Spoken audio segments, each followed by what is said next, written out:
Hi friends, welcome back to my channel Testing Mini Bytes. I am your friend Amudan Shaktivel. Today we will see the part 2 section of the exception handling. Again, there is a part 1 where I have explained about the impacts of poor exception handling in real life. If you haven't watched the video, please do watch that before proceeding further.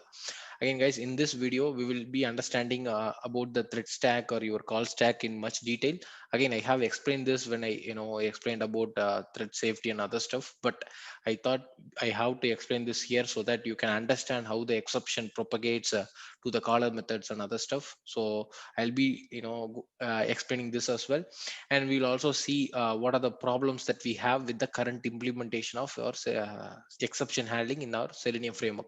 We have created a Selenium framework, we have done some exception handling. We will see what are the problems that we have, and if possible we will also try to see how we can solve them in this particular video itself. If not, we will cover it in another video.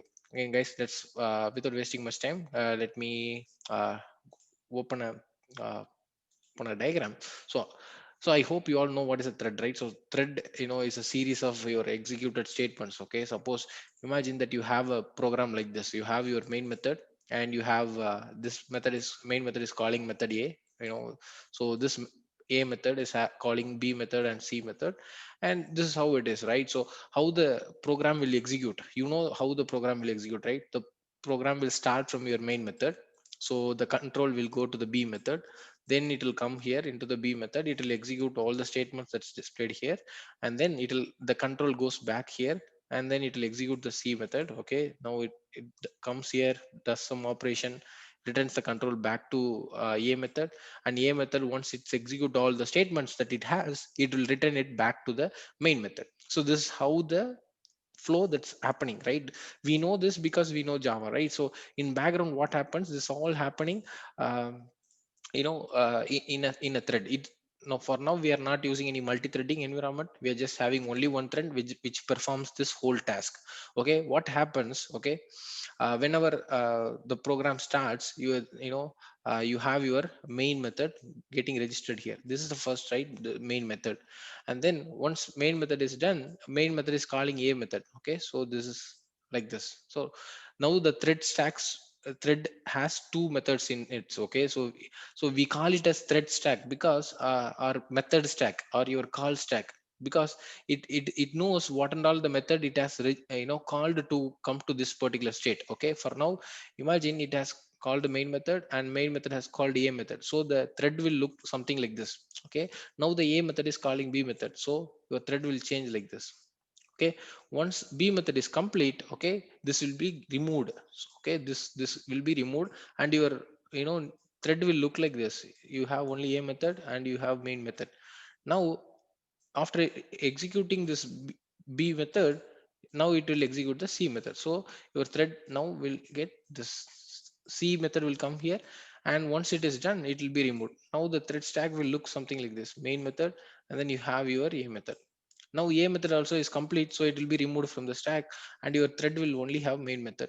Once main all the statements in the main method gets executed, it will be removed. So the your thread has completed all the allocated task it has to do. So your thread become dead now. Okay, so this is what is happening at the back time. The reason why I explained this is to explain you how the exception propagates. Okay, so to understand this in a much clear way, okay, what I can do, I can just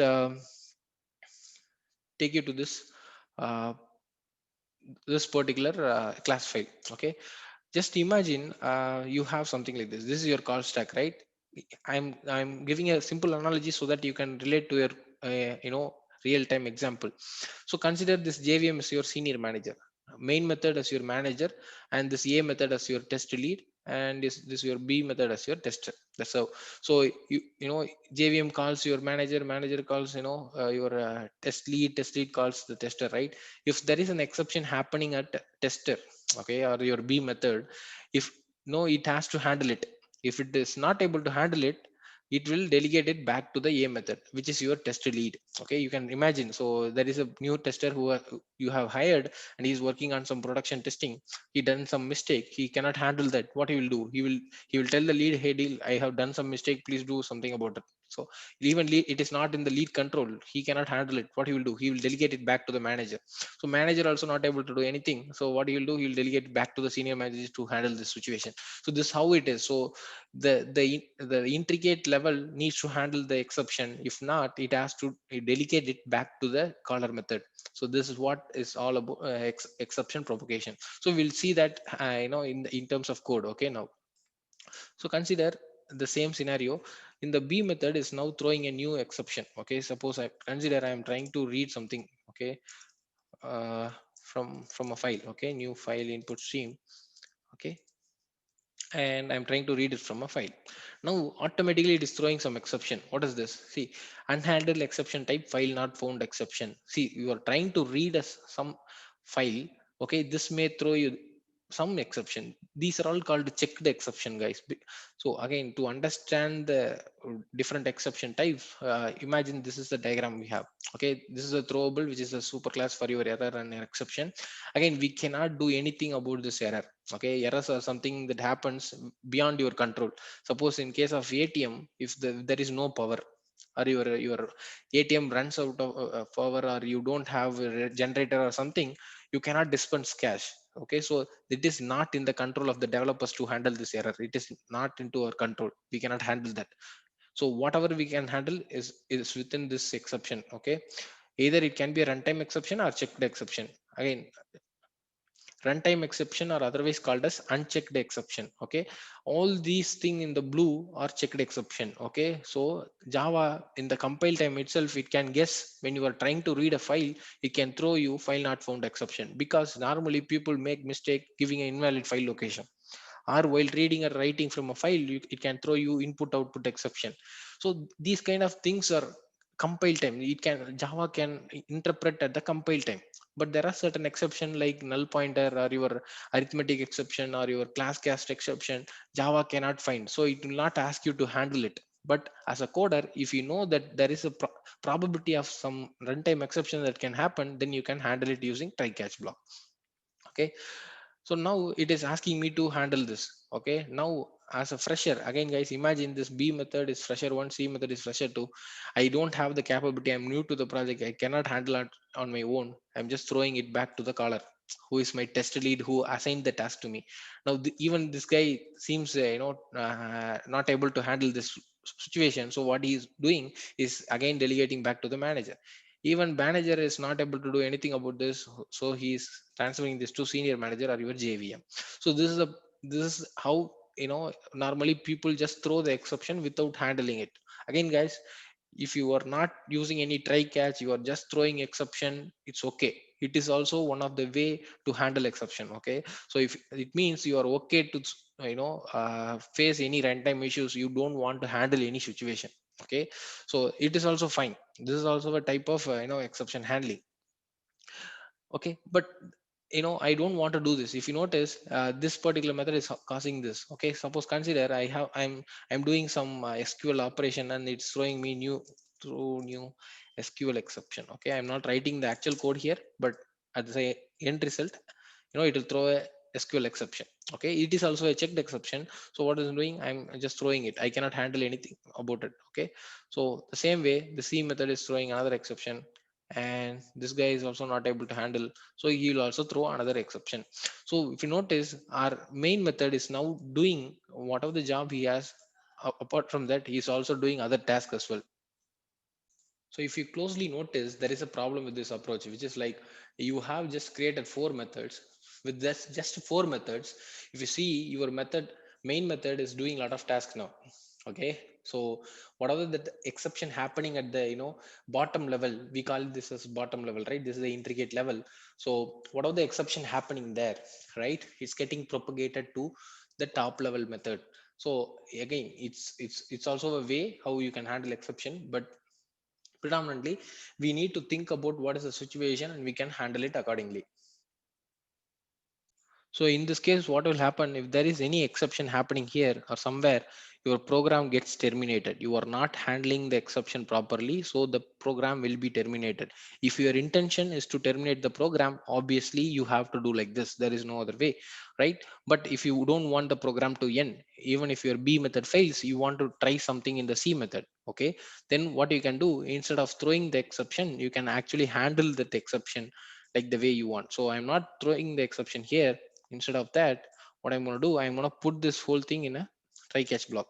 Okay, so try, and whatever that's coming, I'm going to put it in. Again, guys, you don't have to create this manually. Maybe I'll use the Eclipse IDE to do that for me. Surround with try catch. Okay, now what it'll do, it'll catch the exception, it'll print the stack trace, and then it'll also proceed to the next method, that is C method. Okay, good. Now the C method is, you can also handle the C method with the try catch block. Okay, instead of this, instead of throwing the exception, I can just surround with try catch.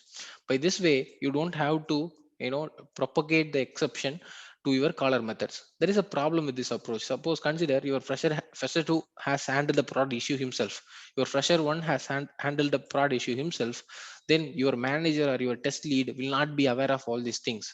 So normally what people do, they don't prefer bottom level logging. Again, if your intention is that, please do that. And if your intention is not that, you can enrich the exception in each of the layer and handle it at the top level. Again, multiple people prefer multiple way of handling their exception, and it entirely based upon your requirement. Again, instead of suppose this is a checked exception, right? Instead of checked exception, there is some unchecked exception. Okay, some runtime exception happening, then you can also throw the runtime exception. Okay, if you throw one runtime exception, consider in this C method is throwing some new runtime exception, throw new runtime exception. Okay, so runtime exception, if you throw a runtime exception, the compiler, Java compiler will not ask you to handle this. Okay, previously when we throw a new SQL exception, it asked us to use a try catch, or it asked us to propagate back to the caller method. But when you're using runtime exception, we Java compiler understands that they want to terminate the program when this is happening. So we have to also use runtime exception whenever possible to close the program. Again, it is also possible that you convert your checked exception. I know I'm getting a checked exception here, but when the checked exception happen, okay, I need to rethrow into another form of exception. Okay, so again, I'm catching a file input out exception, and then I'm throwing new IO exception. Okay, you can do that as well. Okay, so it is up to the user to decide on what. So to give a real-time example, suppose consider I'm doing a pin validation check. Okay, in this particular method.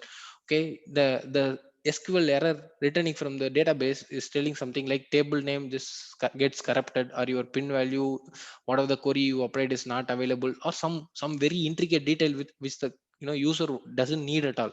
So in that case, what you can do, you can wrap that, and then you can rethrow it into a different exception what user can understand, something like connectivity error, please try again later.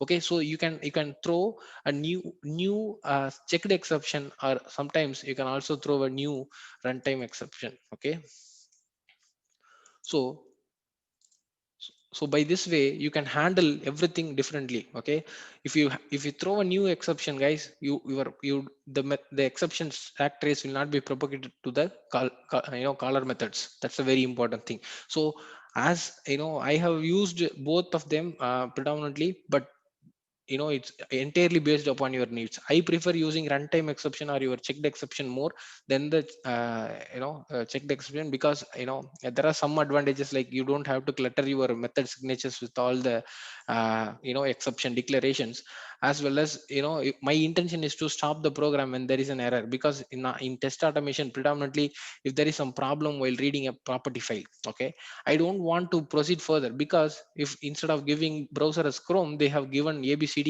there is no reason behind, if the browser is null, something like that, there is no reason for me to proceed further. So in that case, I want to terminate the program. That's why I will throw a runtime exception. Okay. So this is what we're gonna achieve in our test case.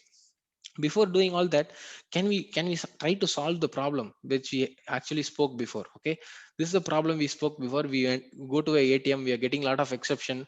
How a good exception, how a good developer will handle this kind of exception. We'll see that, though this is an optional subject, but I think it will be interesting for you. Again, guys, if you feel the video little slow, please change the playback settings to 1.5 or 2, so that you don't feel any slowness. Good, guys.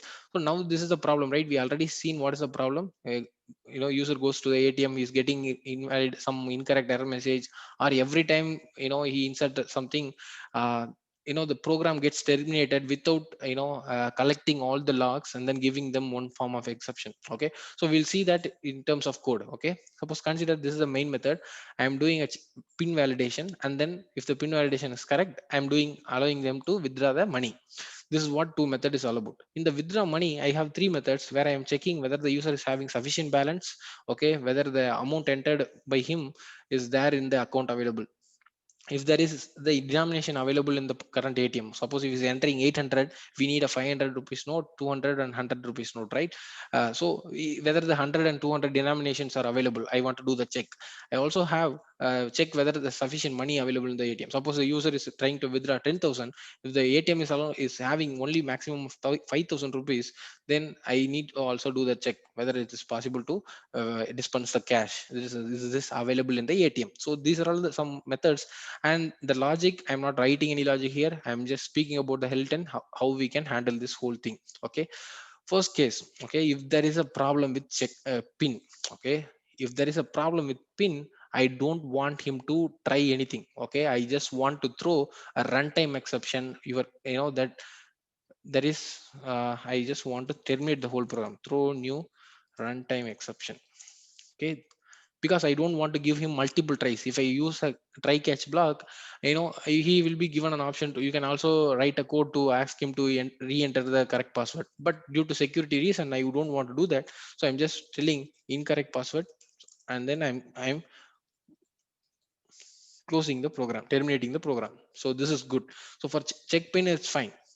But imagine I'm handling all this thing in a try catch block. Okay, consider this check balance available can also throw you error, like something like you don't have sufficient balance. Okay, so throw new insufficient balance insufficient. Okay, imagine, guys, there is no such exception, but insufficient balance exception, something like this. It can throw something like this. Okay, once it throw like this, okay, you can handle it here or you can handle it here. But what I'm doing, so this is an you can handle it both the ways, right? So sometimes you can handle like this. Okay, try, you have a try block. Okay, catch, and then you can, for everything, if there is some exception happening, this whole in this any of these three methods, I'm handling it here. Like so I'm just giving something went wrong error, something went wrong, that's it. Well, there are ATMs will do this. Okay, so whatever the error that happens, they will just tell something went wrong. That's it. They will not tell you exact error message. So instead of that, you can also add more catch blocks, and then if there is insufficient balance, you can handle it separately. Insufficient balance exception. Okay, and then if there is a denomination available exception, denomination not available exception, something. Okay, not available exception. These are all just imaginary exception, guys. So I can throw this, and then for the check sufficient money in ATM, I can also throw another exception. Okay, some another exception. So by this way, at least I am giving the option for the user to get, you know to get a correct error message. But there is also a problem here. What is the problem? So user tries to check the balance. Okay, he's trying to withdraw 5,000. Okay, but he has only 3,000 in the account. So what will happen? It'll go here, it'll throw some exception. So what will happen? It comes to this catch block, it will actually tell him correct error message. It will tell him correct error message. That is one way good. But if you notice, the program will be stopped. Okay, none of the statements after this particular exception happened will not be executed. So what you can do, you have no other option that you again you need to insert. He will enter correct pin, he will enter correct amount, but this time the denomination is not available. Even though we are giving correct message, what if we club all of these things together and then give them one particular message, so that he can fix all these things in one particular time. Okay, so in that case, what you can do, instead of returning void, this method can actually return a boolean. Okay, so what you can do, this method can return a boolean. So they can do some check. Okay, if sufficient money is available and other stuff. Okay, if this check is true, then return true. Okay, suppose consider there is not enough denomination like 500, or say your 100 denomination is not available, then return something like this. Is this method can return, you can apply all the logics, guys. I'm not writing the logics here. Okay, I'm just telling this method needs to return true or false. Okay, return true or false. Okay, this is also seems to be the amount is also available in the ATM, but the problem is the denomination is not available. Then here what you can do, instead of doing all these things, they can do like this. Okay, since these are all returning boolean, right? So check sufficient money available in ATM. Okay, if this is true, and if this is true, if all these things are true, okay, then okay, I can just allow him to withdraw the cash. Okay, this is just a way or a real-time example what I could think of, but yeah. So if all these things are true, then I will allow him to withdraw money. Okay, withdraw money. So I can add him to I can print something like cash dispensed, something like this. Okay, but if it is not there, I can throw appropriate exception. Okay, there is a lot of concepts like exception handlers, exception enrichment, exception wrapping. Again, guys, I'm not going much deep in there, but just understand, we can do something like this, where we can consolidate all the error messages. Instead of throwing exception then and there, we can consolidate the exceptions and then throw you have to fix. Okay, I can throw a new runtime exception and then tell, okay, you have to fix your mm, fix the denomination of 100 is not available. That's it. So because in our case, there is only one problem, and if there are more problems, you can consolidate all the problems and display them the error message, so that at once he will notice all the problems, and then he can enter the correct amount in the next time itself. So that's how we can fix this particular the poor exception handling techniques. Okay, so this way we are making life easy for your user. Okay, we learn a lot of these things, right? But for us, very important thing is we need to fix the problems that we have. Okay, let me go to the property utils where we are handling actually on exception. Okay, if you notice, we are doing if conditions, if checks. Okay, if this is true, if this is true or this is true, I want to throw the new exception. Okay, this is what we are doing. That's what I have explained here. Okay, we're actually one step ahead. We are doing this check. Okay, this is because we want to collect all the exception that can handle, and then you know and then handling it at all at once with the if conditions. Okay, that's what we are doing it here. So we are one step advanced here, but the problem is, we are, instead of throwing an runtime exception, I'm actually throwing the checked exception, which is exception class, right? The problem is, when I throw a checked exception, I need to use a try catch, or I need to throw it to the caller method. So so so without knowing all these things, I just simply throwed this exception. So what is the problem? Because this method is very crucial method, right? Because from this method only everyone will get the property file data. Okay, so there are a lot of methods that are calling this. Okay, if you go to the driver class, this driver class is requiring URL which needs to be coming from your property file. Again, there is a problem. Okay, so this guy also needs to handle this exception, or he needs to throw it back to the caller. Okay, so that again cascaded to your base test, because this base test only is calling your init driver method. So this method is again throwing it back to the JVM. So just because you haven't handled your property files, you, instead of throwing a runtime exception, because if there is something problem with the key, okay, property name key is not found. Okay, you there is no point in raising it as a checked exception. Instead, if I had raised this as a runtime exception, all the problems would have been solved. But since I haven't done that, if you notice, I go to my framework constants. Here also, I am reading some values from the property file. So here also I need to handle it. Either I need to use a try catch, or I need to use or I need to throw it back to the caller method. So the simple mistake what I have done is now, is costing me a lot of things. Okay, even this extend report dot init reports method is requiring some value from the property file. So since that is not handled properly, all the methods that are calling this needs to handle this particular exception, which could have been easily avoided if I use a runtime exception, guys. So this is the problem. So once we understood, that there is a problem with our Selenium framework, we can continuously improvise. Otherwise, whatever we have written, the code will still work fine. Okay, there is no problem with the code or technique. Okay, but if you have done a very good exception handling, these things would have been avoided. My code would have looked much cleaner, and it would have, all these methods would have done less job. Okay, because our intention is actually to stop the program, but we don't know how to stop the program. So I don't have much knowledge. That's why I have used if condition, but I throw a checked exception instead of runtime exception. So now we have good amount of knowledge. Let's see in the next video how we can fix this whole issues. Okay, thank you guys for visiting the testing mini bytes channel. See you all in another great video. Thank you.